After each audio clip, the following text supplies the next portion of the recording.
Chapter 4.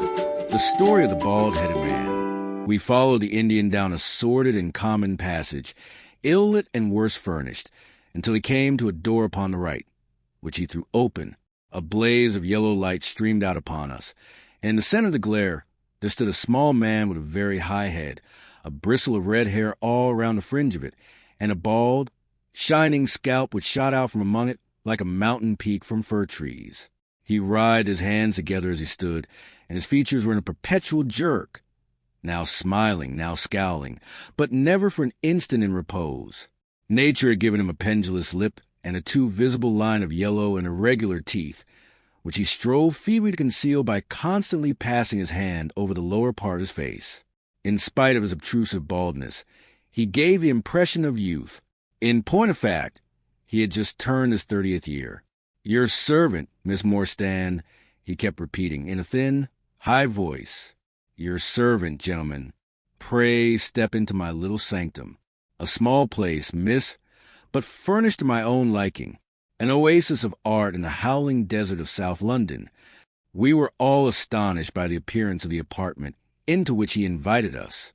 In that sorry house it looked as out of place as a diamond of the first water in a setting of brass. The richest and glossiest of curtains and tapestries draped the walls, looped back here and there to expose some richly mounted painting or oriental vase.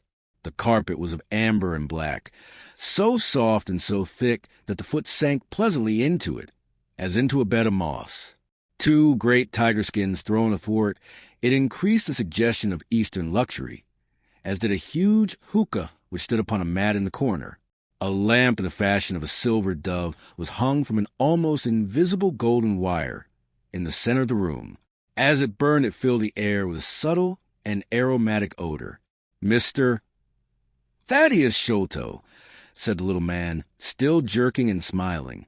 "That is my name. You are Miss Morstan, of course. And these gentlemen, this is Mr. Sherlock Holmes, and this Dr. Watson." "A doctor, eh?" cried he, much excited. "Have you your stethoscope? Might I ask you, would you have the kindness? I have grave doubts as to my mitral valve. If you would be so very good. The aortic I may rely upon, but I should value your opinion upon the mitral." I listened to his heart, as requested, but was unable to find anything amiss, save, indeed, that he was in an ecstasy of fear, for he shivered from head to foot. "It appears to be normal," I said. "You have no cause for uneasiness." "You will excuse my anxiety, Miss Morstan," he remarked airily. "I am a great sufferer, and I have long had suspicions as to that valve. I am delighted to hear that they are unwarranted. Had your father, Miss Morstan, refrained from throwing a strain upon his heart, he might have been alive now. I could have struck the man across the face. So hot was I at this callous and offhand reference to so delicate matter." Miss Morstan sat down, and her face grew white to the lips. "I knew in my heart that he was dead," said she. "I can give you every information," said he, "and, what is more, I can do you justice, and I will too, whatever Brother Bartholomew may say. I am so glad to have your friends here, not only as an escort to you, but also as witnesses to what I am about to do and say. The three of us can show a bold front to Brother Bartholomew. But let us have no outsiders, no police or officials. We can settle everything satisfactorily among ourselves, without any interference. Nothing would annoy Brother Bartholomew more than any publicity."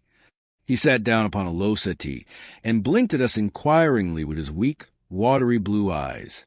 "For my part," said Holmes, "whatever you may choose to say will go no further." I nodded to show my agreement. "That is well, said he. "May I offer you a glass of Chianti, Miss Morstan? Or of Tokay? I keep no other wines. Shall I open a flask? No? Well then, I trust that you have no objection to tobacco smoke, to the balsamic odor of the Eastern tobacco. I am a little nervous, and I find my hookah an invaluable sedative." He applied a taper to the great bowl, and the smoke bubbled merrily through the rose water. We sat all three in a semicircle, with our heads advanced and our chins upon our hands, while the strange, jerky little fellow, with his high, shining head, puffed uneasily in the center. "When I first determined to make this communication to you," said he, "I might have given you my address, but I fear that you might disregard my request and bring unpleasant people with you. I took the liberty, therefore, of making an appointment in such a way that my man Williams might be able to see you first. I have complete confidence in his discretion, and he had orders, if he were dissatisfied, to proceed no further in the matter.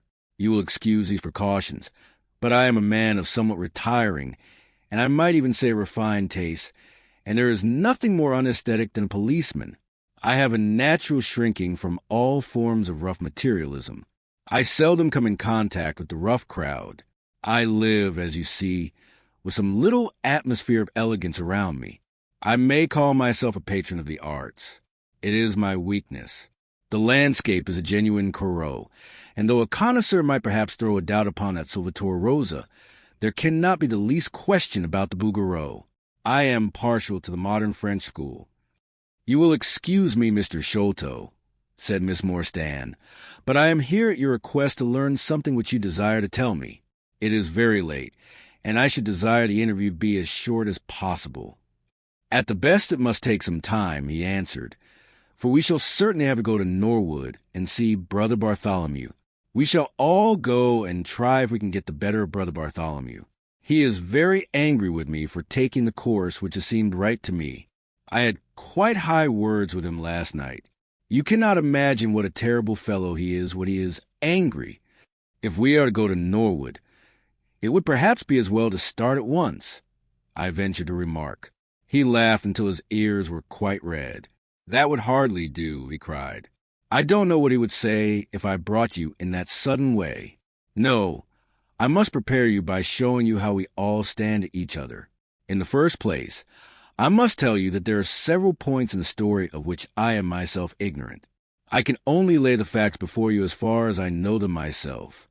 My father was, as you may have guessed, Major John Sholto, once of the Indian Army. He retired some 11 years ago, and came to live at Pondicherry Lodge in Upper Norwood. He had prospered in India, and brought back with him a considerable sum of money, a large collection of valuable curiosities, and a staff of native servants. With these advantages he bought himself a house, and lived in great luxury. My twin brother Bartholomew and I were the only children. I very well remember the sensation which was caused by the disappearance of Captain Morstan.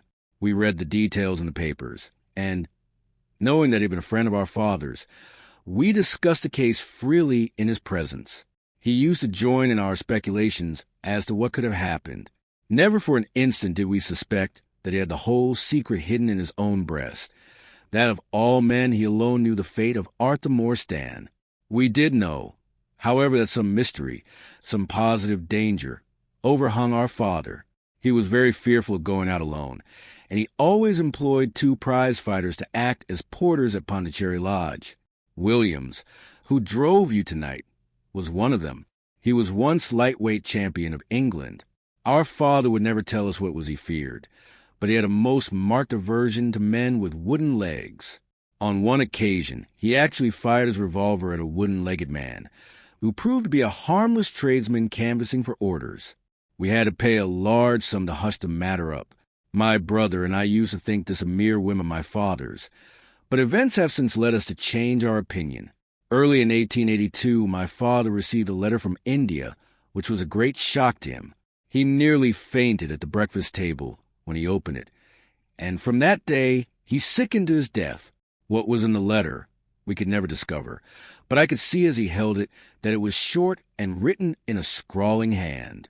He had suffered for years from an enlarged spleen, but he now became rapidly worse, and toward the end of April we were informed that he was beyond all hope and that he wished to make a last communication to us.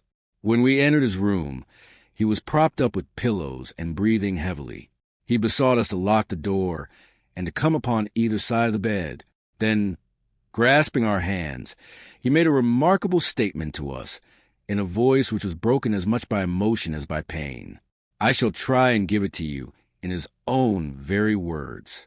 I have only one thing, he said, which weighs upon my mind at the supreme moment.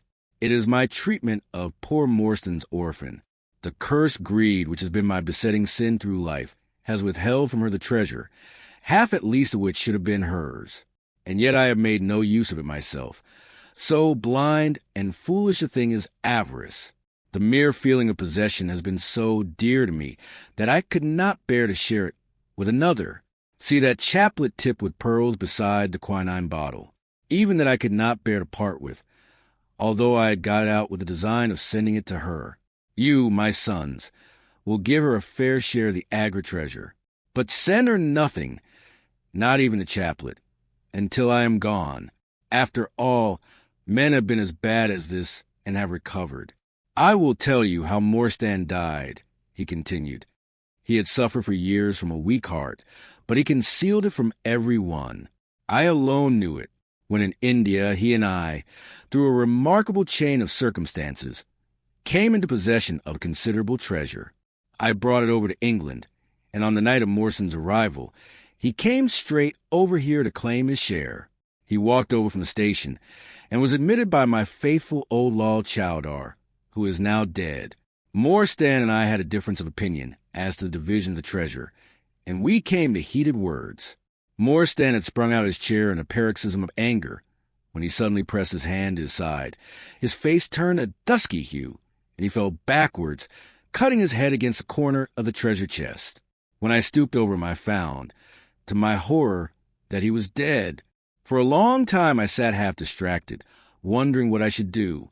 My first impulse was, of course, to call for assistance, but I could not but recognize that there was every chance that I would be accused of his murder. His death at the moment of a quarrel, and the gash in his head, would be black against me. Again, an official inquiry could not be made without bringing out some facts about the treasure, which I was particularly anxious to keep secret. He had told me that no soul upon earth knew where he had gone. There seemed to be no necessity why any soul ever should know. I was still pondering over the matter, when, looking up, I saw my servant Lal Chowdar in the doorway. He stole in and bolted the door behind him. "Do not fear, Sahib," he said. "No one need know that you have killed him. Let us hide him away, and who is the wiser?" "I did not kill him," said I. Lal Chowdar shook his head and smiled. "I heard it all, Sahib," said he. "I heard you quarrel, and I heard the blow, but my lips are sealed. All are asleep in the house. Let us put him away together." That was enough to decide me. If my own servant could not believe my innocence, how could I hope to make it good before 12 foolish tradesmen in a jury box? Lal Chowdar and I disposed of the body that night, and within a few days the London papers were full of the mysterious disappearance of Captain Morstan. You will see from what I say that I can hardly be blamed in the matter. My fault lies in the fact that we concealed not only the body, but also the treasure, and that I have clung to Morstan's share as well as to my own. I wish you, therefore, to make restitution. Put your ears down to my mouth. The treasure is hidden in... At this instant a horrible change came over his expression. His eyes stared wildly, his jaw dropped, and he yelled, in a voice which I can never forget, "Keep him out! For Christ's sake, keep him out!" We both stared round at the window behind us, upon which his gaze was fixed. A face was looking in at us out of the darkness. We could see the whitening of the nose where it was pressed against the glass. It was a bearded, hairy face, with wild, cruel eyes and an expression of concentrated malevolence. My brother and I rushed toward the window, but the man was gone. When we returned to my father, his head had dropped and his pulse had ceased to beat. We searched the garden that night, but found no sign of the intruder, save that just under the window a single footmark was visible in the flower bed. But for that one trace, we might have thought that our imaginations had conjured up that wild, fierce face. We soon, however, had another and a more striking proof that there were secret agencies at work all round us. The window of my father's room was found open in the morning. His cupboards and boxes had been rifled, and upon his chest was fixed a torn piece of paper, with the words "A Sign of the Four" scrawled across it. What the phrase meant, or who our secret visitor may have been, we never knew. As far as we can judge, none of my father's property had been actually stolen, though everything had been turned out. My brother and I naturally associated this peculiar incident with the fear which haunted my father during his life, but it is still a complete mystery to us. The little man stopped to relight his hookah and puffed thoughtfully for a few moments.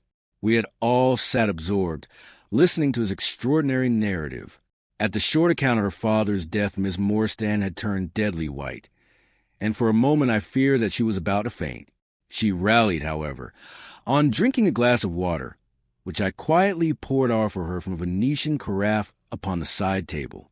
Sherlock Holmes leaned back in his chair with an abstracted expression, and the lids drawn low over his glittering eyes.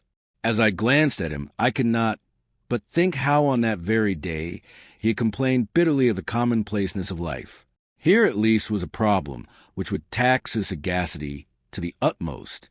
Mr. Thaddeus Sholto looked from one to the other of us with an obvious pride at the effect which his story had produced, and then continued between the puffs of his overgrown pipe. "My brother and I," said he, "were, as you may imagine, much excited as to the treasure which my father had spoken of. For weeks and for months we dug and delved in every part of the garden without discovering its whereabouts. It was maddening to think that the hiding place was on his very lips at the moment that he died. We could judge the splendor of the missing riches by the chaplet which he had taken out. Over this chaplet my brother Bartholomew and I had some little discussion. The pearls were evidently of great value, and he was averse to part with them, for, between friends, my brother was himself a little inclined to my father's fault. He thought, too, that if we parted with the chaplet it might give rise to gossip, and finally bring us into trouble. It was all that I could do to persuade him to let me find out Miss Morstan's address, and send her a detached pearl at fixed intervals, so that at least she might never feel destitute. "It was a kindly thought," said our companion earnestly. "It was extremely good of you." The little man waved his hand deprecatingly. "We were your trustees," he said.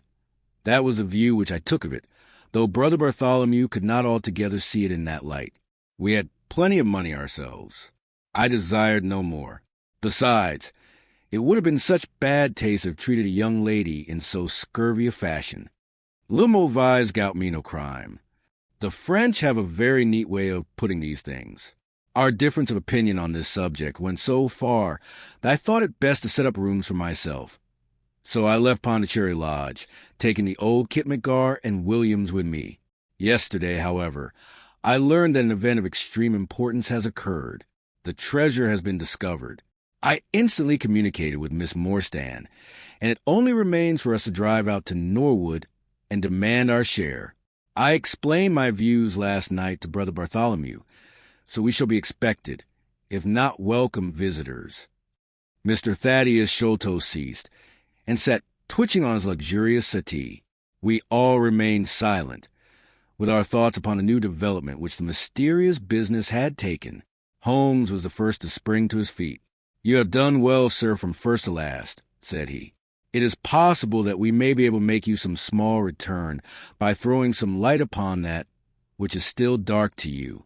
But, as Miss Morstan remarked just now, it is late, and we had best put the matter through without delay."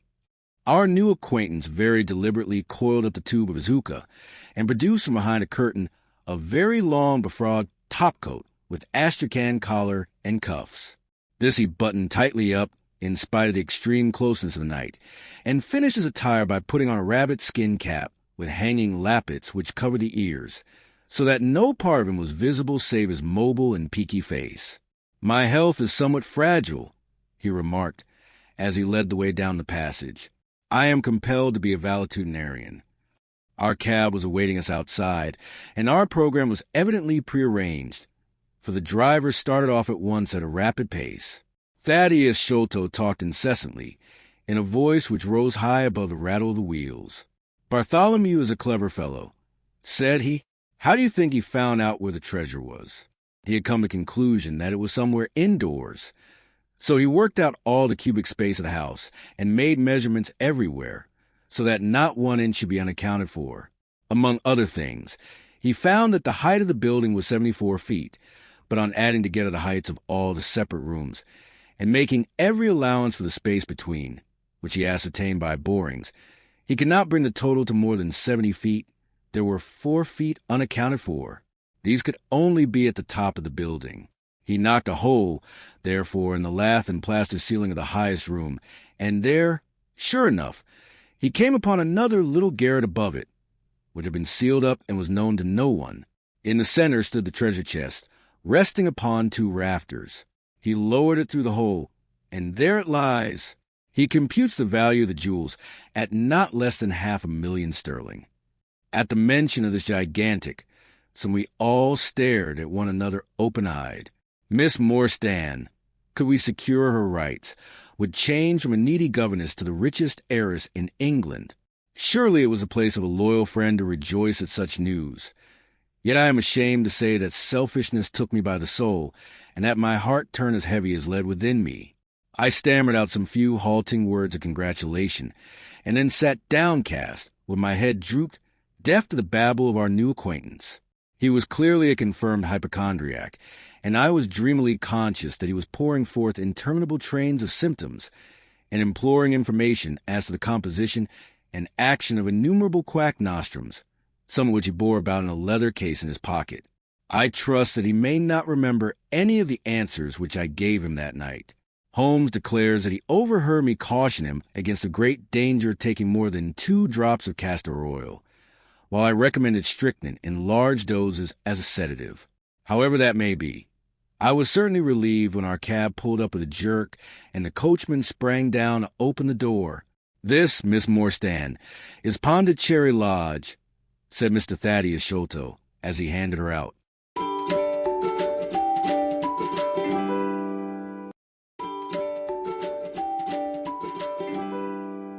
Chapter 5.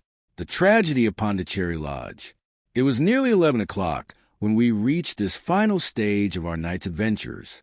We had left the damp fog of the great city behind us, and the night was fairly fine. A warm wind blew from the westward, and heavy clouds moved slowly across the sky, with half a moon peeping occasionally through the rifts. It was clear enough to see for some distance, but Thaddeus Sholto took down one of the side lamps from the carriage to give us a better light upon our way. Pondicherry Lodge stood in its own grounds, and was girt round with a very high stone wall topped with broken glass. A single narrow iron-clamped door formed the only means of entrance. On this our guide knocked with peculiar postman-like rat-tat. "Who is there?" cried a gruff voice from within. "It is I, McMurdo. You surely know my knock by this time." There was a grumbling sound and a clanking and jarring of keys. The door swung heavily back, and a short, deep-chested man stood in the opening, with the yellow light of the lantern shining upon his protruded face and twinkling, distrustful eyes. "That you, Mr. Thaddeus? But who are the others?" I had no orders about them from the master. "No, McMurdo, you surprise me. I told my brother last night that I should bring some friends. He hain't been out of his room today, Mr. Thaddeus, and I have no orders. You know very well that I must stick to regulations. I can let you in, but your friends, they must just stop where they are." This was an unexpected obstacle. Thaddeus Sholto looked about him in a perplexed and helpless manner. "This is too bad of you, McMurdo," he said. "If I guarantee them, that is enough for you. There's a young lady, too. She cannot wait on the public road at this hour." "Very sorry, Mr. Thaddeus," said the porter inexorably. "Folk may be friends o' yours, and yet no friends o' the master's. He pays me well to do my duty, and my duty I'll do. I don't know none o' your friends." "Oh, yes, you do, McMurdo," cried Sherlock Holmes genially. "I don't think you can have forgotten me. Don't you remember the amateur who fought 3 rounds with you at Allison's rooms on the night of your benefit 4 years back?" "Not Mr. Sherlock Holmes," roared the prize-fighter. "God's truth, how could I have mistook you? If instead o' standing there so quiet you had just stepped up and given me that crosset of yours under the jaw, I'd unknown you without a question. Ah, you're one that has wasted your gifts, you have. You might have aimed high if you had joined the fancy. You see, Watson, if all else fails me, I have still one of the scientific professions open to me," said Holmes, laughing. Our friend won't keep us out in the cold now, I am sure. In you come, sir, in you come, you and your friends, he answered. Very sorry, Mr. Thaddeus, but orders are very strict. Had to be certain of your friends before I let them in. Inside, a gravel path wound through desolate grounds to a huge clump of a house, square and prosaic, all plunged in shadow save where a moonbeam struck one corner and glimmered in a garret window. The vast size of the building, with its gloom and its deathly silence, struck a chill to the heart. Even Thaddeus Sholto seemed ill at ease, and the lantern quivered and rattled in his hand.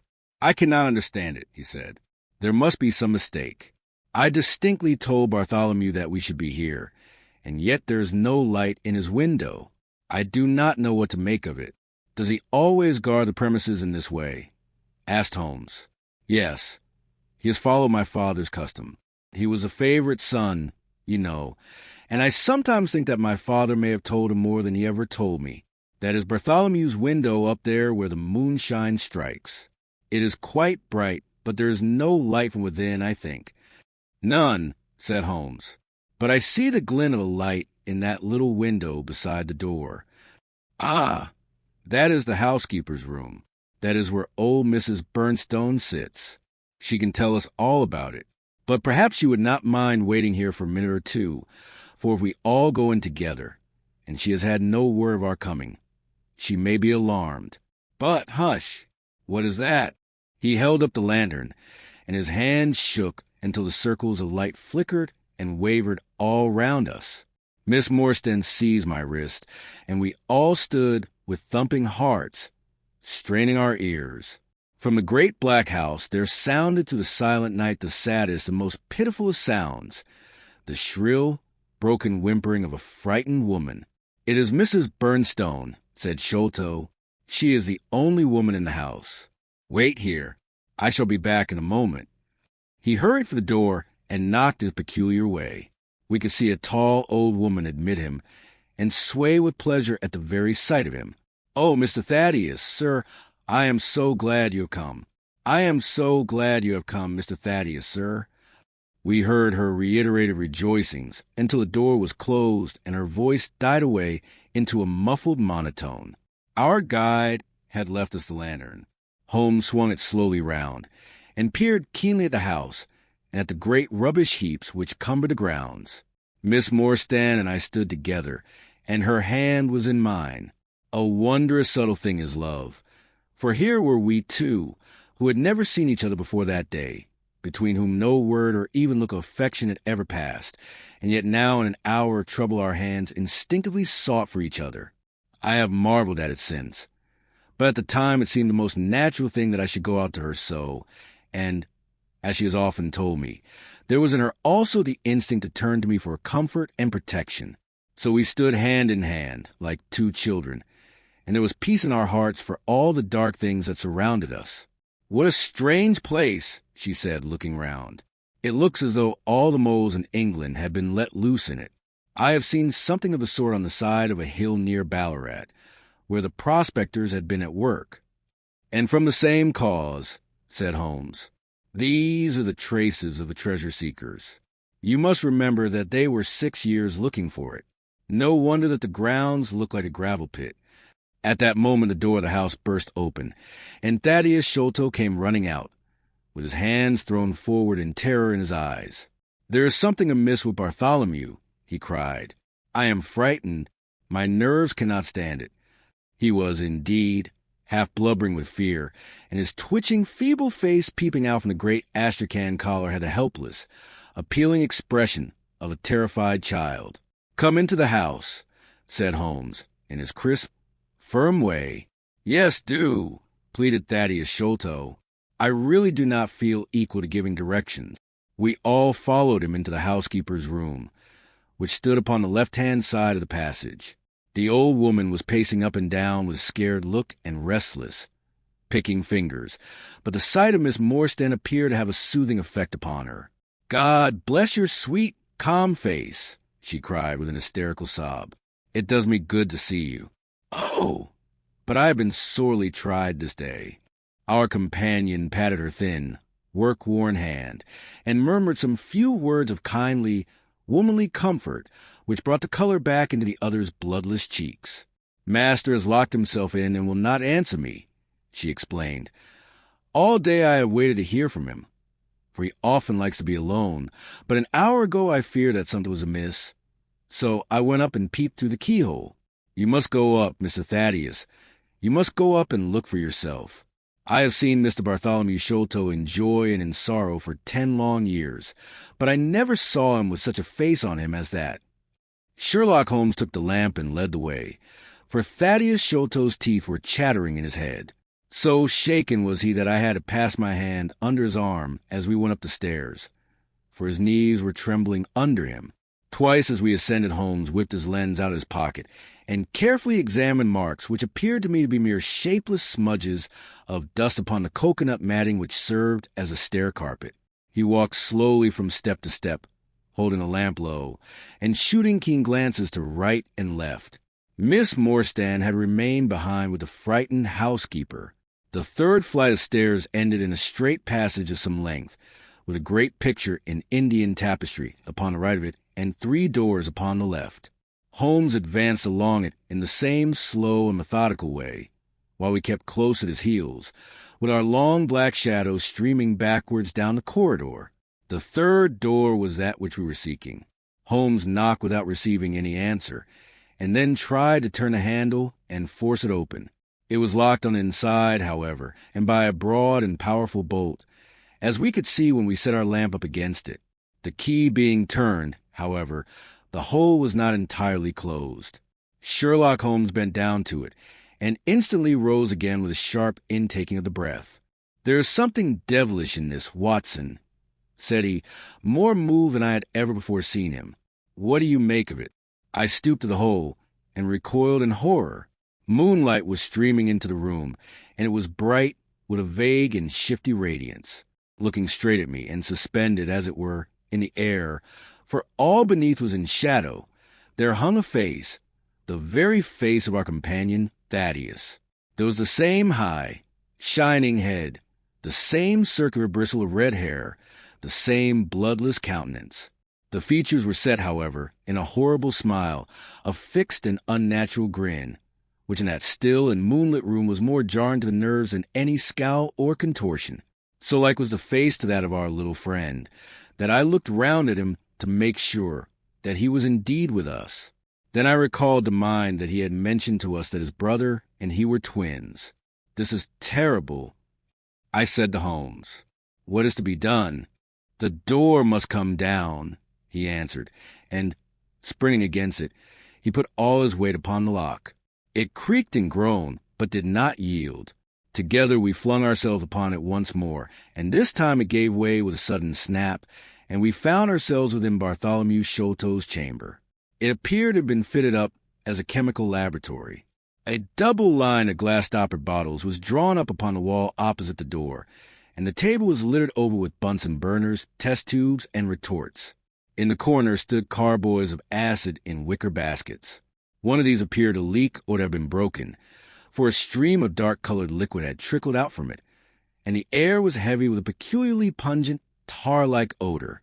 A set of steps stood at one side of the room, in the midst of a litter of lath and plaster, and above them there was an opening in the ceiling large enough for a man to pass through. At the foot of the steps a long coil of rope was thrown carelessly together. By the table, in a wooden armchair, the master of the house was seated all in a heap, with his head sunk upon his left shoulder, and that ghastly, inscrutable smile upon his face. He was stiff and cold, and had clearly been dead many hours. It seemed to me that not only his features, but all his limbs were twisted and turned in the most fantastic fashion. By his hand upon the table there lay a peculiar instrument, a brown, close-grained stick, with a stone head like a hammer, rudely lashed on with coarse twine. Beside it was a torn sheet of note-paper, with some words scrawled upon it. Holmes glanced at it, and then handed it to me. "You see," he said, with a significant raising of the eyebrows. In the light of the lantern I read, with a thrill of horror, the sign of the 4. "In God's name, what does it all mean?" I asked. "It means murder," said he, stooping over the dead man. "Ah, I expected it. Look here." He pointed to what looked like a long, dark thorn stuck in the skin just above the ear. "It looks like a thorn," said I. "It is a thorn. You may pick it out. But be careful, for it is poison." I took it up between my finger and thumb. It came away from the skin so readily that hardly any mark was left behind. One tiny speck of blood showed where the puncture had been. "This is all an insoluble mystery to me," said I. "It grows darker instead of clearer." "On the contrary," he answered, "it clears every instant. I only require a few missing links to have an entirely connected case." We had almost forgotten our companion's presence since we entered the chamber. He was still standing in the doorway, the very picture of terror, wringing his hands and moaning to himself. Suddenly, however, he broke out into a sharp, querulous cry. "The treasure is gone," he said. "They have robbed him of the treasure. There is the hole through which we lowered it. I helped him to do it. I was the last person who saw him. I left him here last night, and I heard him lock the door as I came downstairs." "What time was that?" "It was 10 o'clock, and now he is dead, and the police will be called in, and I shall be suspected of having had a hand in it." "Oh, yes, I am sure I shall. But you don't think so, gentlemen? Surely you don't think that it was I? Is it likely that I would have brought you here if it were I? Oh, dear! Oh, dear! I know that I shall go mad." He jerked his arms and stamped his feet in a kind of convulsive frenzy. "You have no reason for fear, Mr. Sholto," said Holmes kindly, putting his hand upon his shoulder. "Take my advice and drive down to the station to report the matter to the police. Offer to assist them in every way. We shall wait here until your return." The little man obeyed in a half-stupefied fashion, and we heard him stumbling down the stairs in the dark.